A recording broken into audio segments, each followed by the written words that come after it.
Fala aí pessoal, beleza? A Home não para de cair, né? Será que ela ainda é uma boa oportunidade?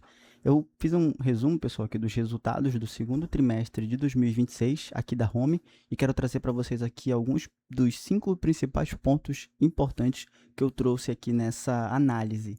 Mas antes, pessoal, se você gosta desse tipo de conteúdo, já sabe, deixa seu like, se inscreve no canal. Eu tô com 238 inscritos, eu quero bater 1.000 inscritos até o final do ano. Se você gosta do meu conteúdo e quer me ajudar, considere se inscrever.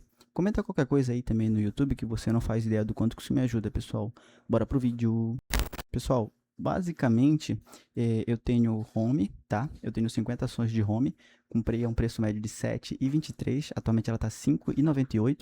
Eu estou perdendo com a empresa 62,50. Estou com R$ 300 de saldo dela porque eu ia aportar aos poucos, mas desde então, quando eu comecei a aportar, ela não parou de cair. Aqui no gráfico das minhas colunas, ela representa 1% da minha carteira, tá? E aqui está a tradução simultânea, né? Os resultados que eu trouxe do segundo trimestre de 2026.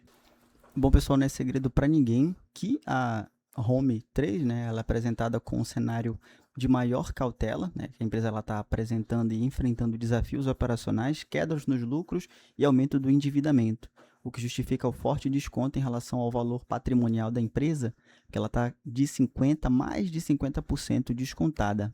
Antes de abrir aqui os resultados, desde então, ó, desde 26 mais ou menos de janeiro até agora, ela acumula uma queda de 30%, e o P sobre VP ela está de 0,45. Então ela está com 55% de desconto atualmente. É uma empresa que parece estar descontada, mas na verdade é porque tem um grande risco operacional, né, bem elevado. Bom, agora a respeito da central de resultados, eu trouxe aqui os destaques, né, do segundo trimestre de 2026. A receita ela continua crescendo, mesmo em um cenário industrial bastante desafiador, né? A Home apresentou receita operacional líquida de 334 milhões, um crescimento de 5,9% em relação ao segundo trimestre de 2025. Além disso, ela registrou um EBITDA de 26,8 milhões, com margem de 8%. Isso significa que a empresa continua conseguindo vender mais, mesmo com juros ainda elevados, né? Ela mostra que existe demanda consistente pelos equipamentos da companhia e o crescimento da receita é um dos principais indicadores positivos desse trimestre, já vou adiantando. Além disso, a carteira de pedidos ela permanece bastante forte, né? A carteira ela encerrou o trimestre com 802 milhões, um dos maiores níveis da história recente da companhia, né? Apesar da queda de 1,5% em relação ao trimestre anterior, ainda representa uma base extremamente robusta para os próximos trimestres, né? Tem duas divisões, a Weber e a Bunkhard, continuam muito forte, com a carteira de 486 milhões, alta de 6,8% em relação ao segundo trimestre de 2025. Por isso, que importa, a carteira representa receita praticamente contratada e dá previsibilidade para os riscos de resultados, né? Para os próximos resultados. Reduz bastante o risco de uma queda brusca nas vendas também. Esqueci aqui de dar o zoom, deixa eu só dar um zoom aqui para vocês verem melhor.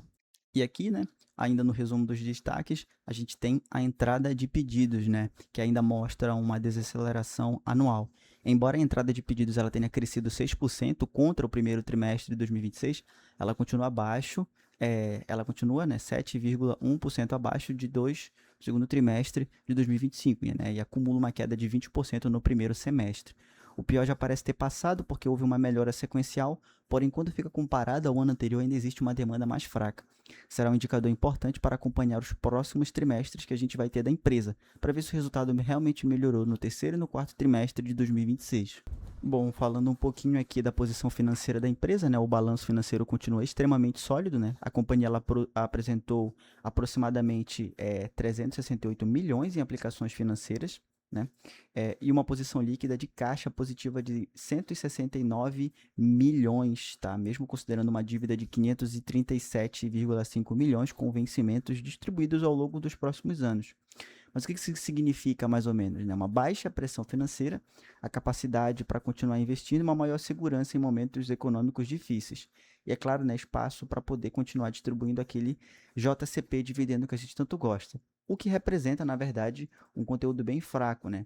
Nos últimos momentos, a empresa ela tem anunciado, ela anunciou aqui para o 30 e para o 26, com pagamento dia 31 de dezembro de 2026 e 2027. idem é, né, essa desvalorização bem grande. Talvez a gente tenha esses resultados tão pequenos, mas por conta desses últimos anúncios que a empresa fez de pagamento, né?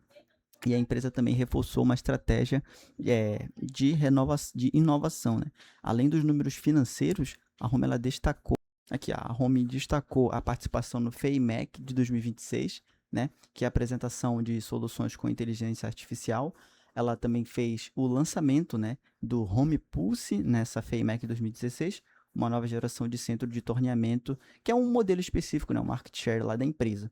E também a comemoração dos 70 anos da Home Zen, reforçando sua tradição industrial. Isso mostra que a companhia ela continua investindo em tecnologia para manter a competitividade no mercado de máquinas industriais, que é o core business, né, da empresa, né, o corpo de onde que ela ganha dinheiro.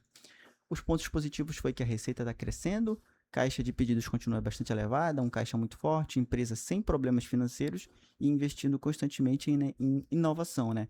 Mas, basicamente, a empresa ela tem entrada de pedidos ainda bem baixa em relação ao ano passado, margens permanecem relativamente baixas, que no caso é o EBITDA de apenas 1,3% e o EBITDA de 8%, né? O segmento de fundidos e usinados segue sendo o mais pressionado com a queda na carteira e nos pedidos, né?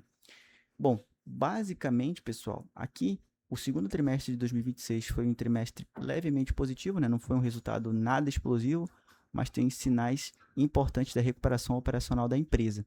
Continua financeiramente muito saudável, é claro que mantém uma carteira de pedidos robusta e pode, é claro, se beneficiar de uma eventual queda nos juros, que tende a estimular os investimentos da indústria em máquinas e equipamentos. Bom, a taxa Selic hoje continua sendo de 14,5%, então a empresa ela pode se beneficiar se a taxa Selic diminuir, né? Uma nota geral do trimestre, na minha opinião, uns 8,5%, para a visão, é claro, de longo prazo, longuíssimo prazo, já que a empresa ela tem anunciado o pagamento somente no último dia dos anos, até 2027.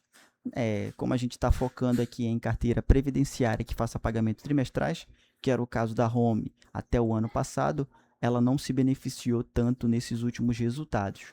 Mas comenta aí embaixo se você vai continuar tendo ela em carteira, se você está comprando, quantas ações você tem. Por hora, até ela voltar ao preço patamar atual, eu não vou vender, mas não é uma empresa que eu teria por muito tempo. Bom, pessoal, no mais foi isso. Espero que vocês tenham gostado desse vídeo. Se você gostou, já sabe, deixa seu like e se inscreve no canal. Obrigado e bons investimentos.